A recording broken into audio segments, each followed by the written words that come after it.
I want to break free. I want to break free. I want to...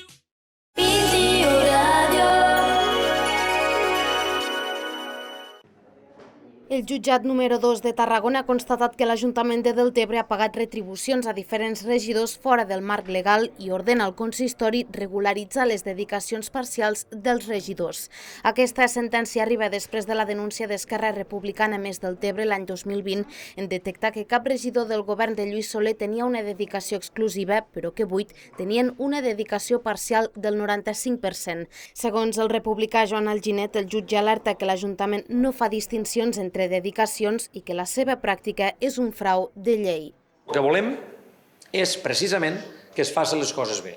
I més que aquells que constantment, des de quan van arribar a l'Ajuntament de Deltebre, han pretès, i segurament ho seguiran fent perquè és el seu estil, judicialitzar la vida política de Deltebre, donen exemple. La llei és per a tots igual. El que no pot ser és que jo vulgui que els altres la complisquen i jo me la salto.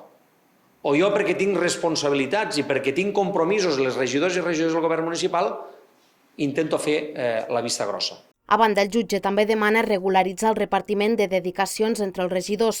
La sentència manifesta dubtes sobre el fet que membres de l'equip de govern tinguin una assignació per assistència a òrgans col·legiats més quantiosa que l'alcalde. Per tot plegat, després de la sentència, Esquerra Republicana Més Deltebre lamenta que el procés judicial hagi costat diners als ciutadans. Nosaltres el que volem és que se'ns faci cas no a Esquerra Republicana. Igual segurament dormirem tranquils esta nit, encara que no m'ho la donen i no mos ho reconeguen. Però el que volem és precisament que les advertències que ja van fer al seu moment haurien pogut evitar este procés judicial que costa diners a la butxaca dels veïns i veïns de Deltebre.